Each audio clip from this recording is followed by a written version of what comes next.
Bonjour et bienvenue sur le podcast des Chroniques de l'éveil. Je suis Julie Michaud, coach et thérapeute et spécialisée pour vous accompagner à comprendre ce qui se joue dans votre vie. Pourquoi vous êtes en réaction, pourquoi vous ressentez ces émotions, vous apprendre à vous détacher du personnage principal pour enfin vous amuser à jouer les rôles de votre vie. Découvrez mes prestations sur le site www.juliemichaud.com ou plus de contenu gratuit sur l'éveil sur la page des réseaux sociaux Les Chroniques de l'éveil. N'hésitez pas à me faire des retours sur les différents épisodes ou à venir me parler en direct en message privé. Bon épisode! Bonjour à toutes et à tous, bienvenue dans ce nouvel épisode qui va parler d'équilibre.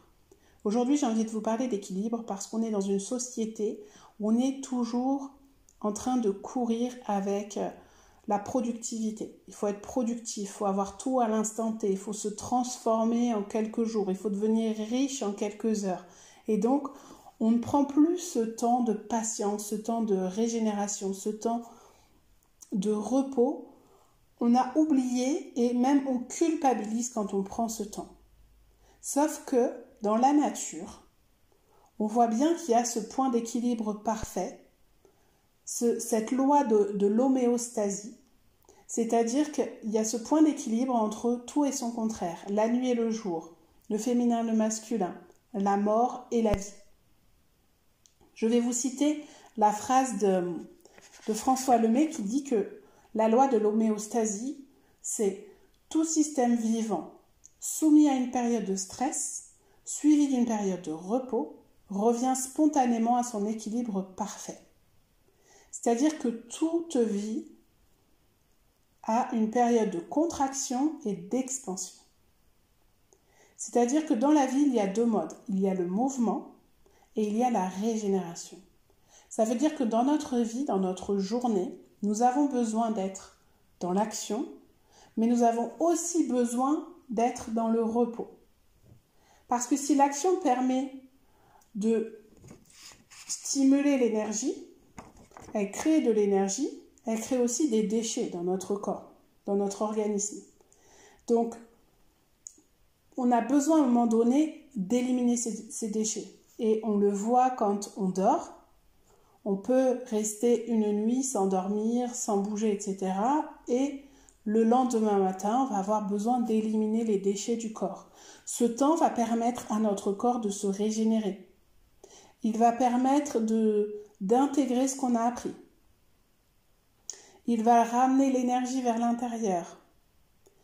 Quand on est dans l'action, on stimule notre système nerveux en sympathique. On a besoin d'être dans l'énergie. Donc, même physiquement, au niveau de notre énergie, au niveau du sang, au niveau du cœur, tout va être en action pour être dans le mouvement. À l'inverse, quand on est au repos, on est en mode parasympathique, en dorsal, on va plutôt être calme, posé ou dormir. Donc le but, c'est de créer l'équilibre entre les deux et de savoir à l'instant T quel besoin on a à nourrir. Est-ce qu'on a besoin d'être dans un état qui va être lié à l'énergie et au mouvement, donc à l'action, ou est-ce qu'on a besoin d'être plutôt dans un moment où on va se ressourcer, où on va intégrer ce qu'on a appris, ce qu'on a vécu. À savoir qu'on peut très bien être en mode repos physiquement, mais être en train d'intégrer des connaissances. Quand on lit un livre, par exemple, quand on écoute un podcast, quand on regarde un film ou un documentaire. Donc, il faut quand même trouver le juste milieu, justement, entre ces différents états. C'est pour ça que je vous parle tout le temps du système nerveux et de prendre conscience et d'observer ces états. Donc, ces états quand on est en réaction par rapport à quelque chose, mais aussi ces états au courant de la journée, pour savoir à quel moment on est plus dans l'énergie, on va pouvoir produire ce qui est nécessaire à notre vie quotidienne, notre vie professionnelle, et à quel moment on peut s'autoriser justement à se reposer pour pouvoir se ressourcer. Parce que si on est toujours dans l'action, eh bien on va générer des déchets, c'est-à-dire qu'on va créer à l'intérieur de nous des inflammations, des douleurs, des maladies, ce qui va nous empêcher de dormir, ce qui va nous demander d'aller chercher de l'énergie, donc d'aller manger plus gras, plus sucré. Donc ça va avoir une incidence sur notre corps parce que on va moins bien digérer. On va prendre du gras, on va prendre du poids, on se sentira moins dans l'énergie, on sera encore moins motivé pour bouger et ainsi de suite. Et on dormira encore moins bien et donc petit à petit notre vitalité va s'essouffler. Il faut savoir que la vie, elle est faite pour croître, pour évoluer. Même si on refuse de vieillir, même si un enfant refuse de grandir, la nature reprendra son pouvoir et fera en sorte de faire vieillir nos cellules.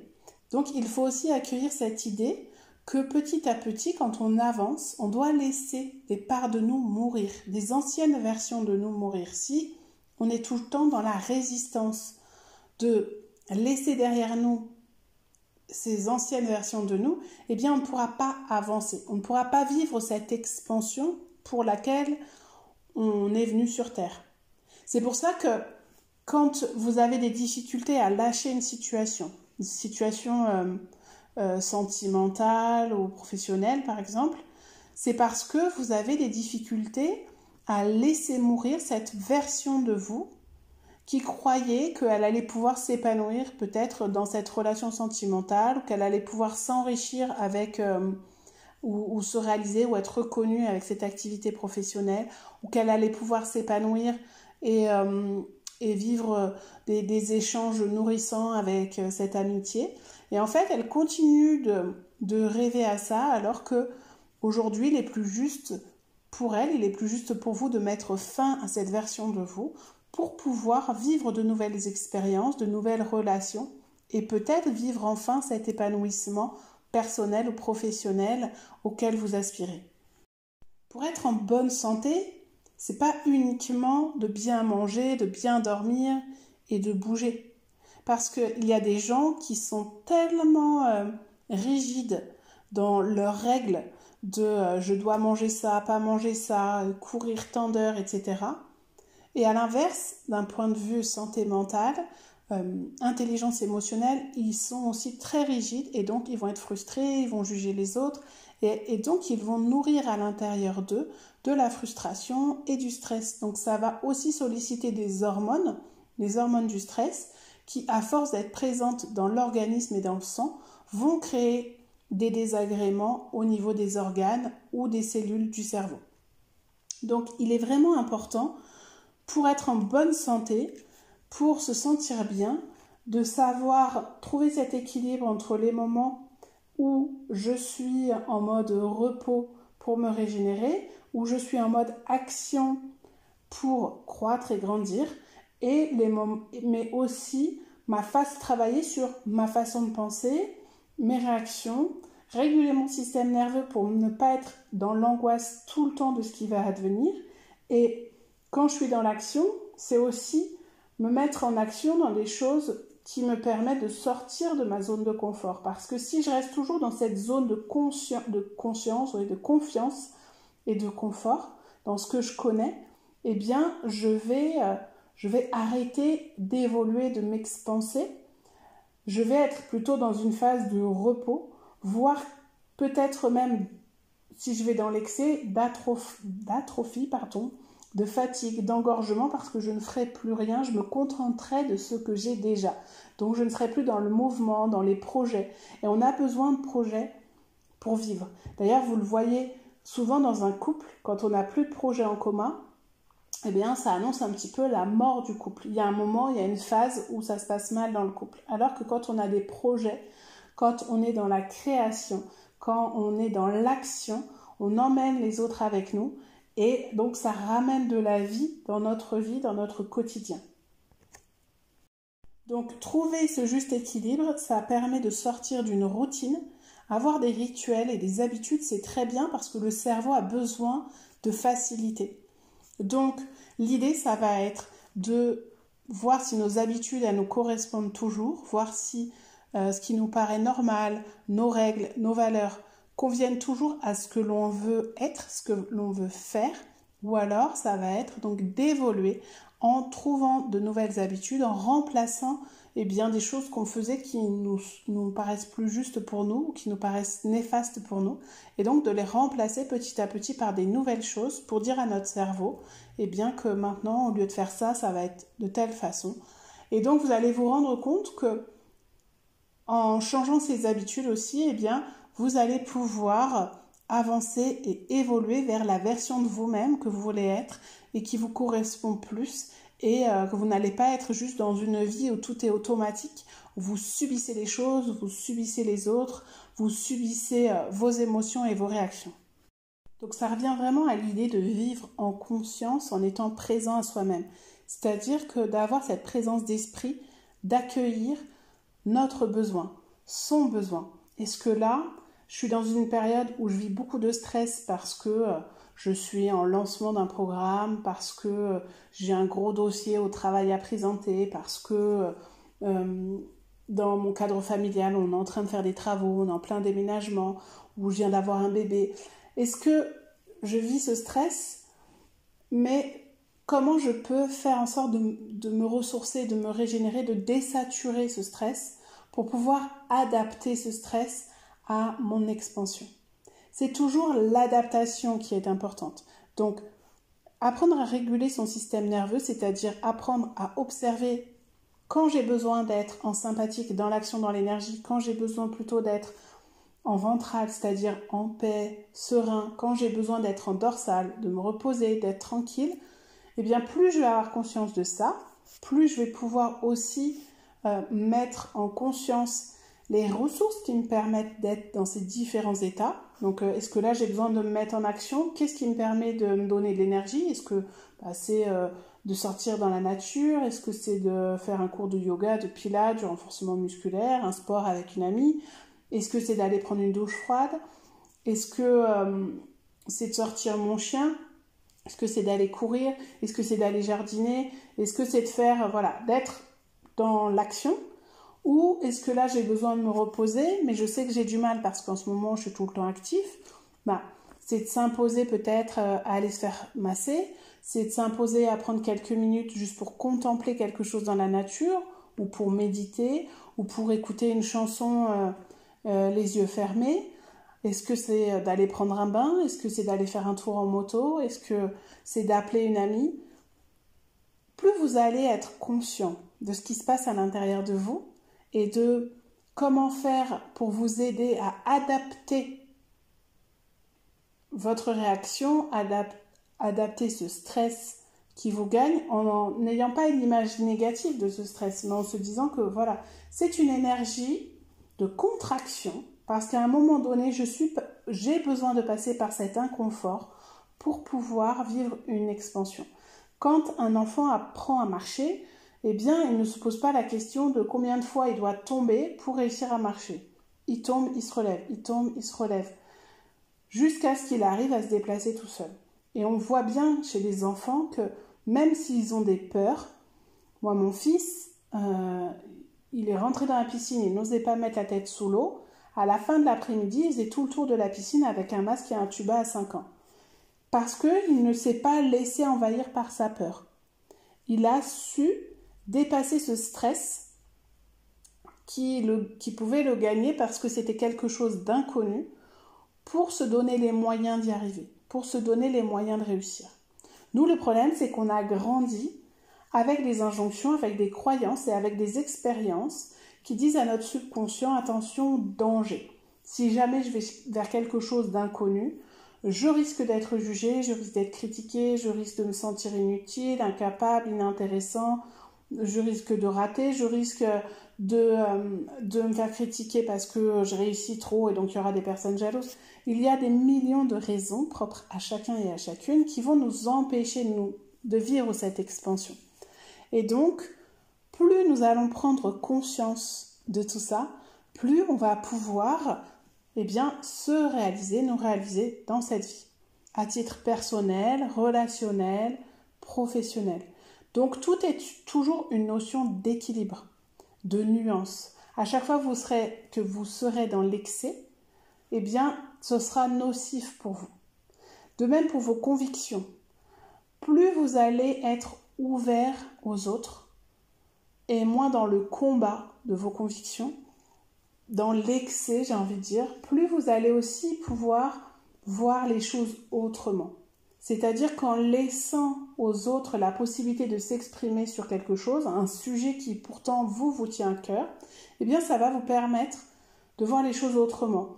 Plus vous allez laisser les autres personnes avec qui vous allez vivre et échanger libres d'être eux-mêmes, plus vous allez pouvoir vous autoriser à l'être vous aussi. Et inversement, plus vous allez être libre d'être vous-même en assumant simplement ce que vous dites, mais sans chercher à convaincre, sans chercher qui a tort, qui a raison, sans chercher à prouver quoi que ce soit aux autres, eh bien, vous ne serez plus dans la méfiance de ce que les autres vont vous répondre. Donc, vous allez pouvoir affirmer des choses en disant « voilà ma vérité », mais j'accepte et j'accueille que la tienne soit différente. Et donc, si vous êtes sûr que ce que vous pensez est juste pour vous, vous n'allez plus vous encombrer l'esprit à vous dire oui, mais si je lui dis ça, il va dire que bah oui, c'est normal, qu'il m'arrive tout ceci parce que j'ai choisi ce mode de vie, ou parce que j'ai choisi de m'alimenter comme ça, ou parce que j'ai choisi de faire tant d'heures de sport, donc j'ai pas le droit de me plaindre. Non, il n'y a pas de concours de souffrance, mais il n'y a pas de concours non plus de qui a tort ou qui a raison. Si on veut apprendre à vivre ensemble, je pense qu'il est important de se préoccuper de nos réactions, de ce qu'on a envie de vivre, de ce qu'on a envie d'être, de ce qu'on a envie de faire, mais toujours dans le respect aussi des autres, et de se dire qu'il est beaucoup plus facile de s'adapter aux règles, aux normes et aux valeurs des autres que d'essayer de les faire changer. Et pour l'avoir expérimenté, plus vous allez changer vous à l'intérieur, plus votre environnement et les autres, votre entourage vont changer aussi. C'est-à-dire que les discussions vont être différentes. C'est-à-dire que vous allez assumer et incarner pleinement qui vous êtes, et donc on va vous écouter, on va vous respecter même si on n'est pas d'accord. Et vous allez voir qu'on ne va plus vous couper la parole. Ou alors vous saurez la reprendre, si c'est important. Mais vous allez accueillir que parfois, peut-être ce que vous dites n'est pas intéressant, que peut-être que il y a des moments où vous n'avez pas besoin d'être vu, de montrer au monde que vous existez, d'être entendu. Et que c'est ok, que vous pouvez être dans un groupe sans être le centre du monde ou sans que des gens viennent échanger à tout prix avec vous. Vous pouvez être juste là dans l'observation parce que à ce moment-là, c'est juste ce que vous avez envie de faire. Écouter les autres parler, observer comment ils interagissent les uns avec les autres parce que vous n'avez rien à dire d'intéressant. Et c'est ok.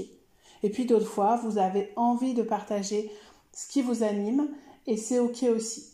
Le but, c'est simplement de se respecter en respectant les autres, en trouvant cet équilibre entre les postures qu'on doit adopter, c'est-à-dire est-ce que là je dois être dans le mouvement, est-ce que là je dois me reposer, est-ce que là j'ai donné assez de ressources à mon mental, à mon corps. On l'a vu pendant le Covid, pendant le confinement, toute la nature a repris ses droits en étant au repos. Donc ça nous montre bien que si on cesse d'être dans l'action, qu'on laisse ce temps de repos pour se régénérer, c'est pour ça qu'il y a des gens qui font des jeûnes aussi, eh bien les cellules, la nature, tout reprend ses droits et on est sur un chemin de guérison. Attention, je ne dis pas d'arrêter un traitement médical, ça n'a rien à voir avec ça, mais ce que je veux dire, c'est que moins on va être en lutte contre nous, plus on va être à l'écoute de ce qui se passe à l'intérieur de nous et de nos besoins profonds.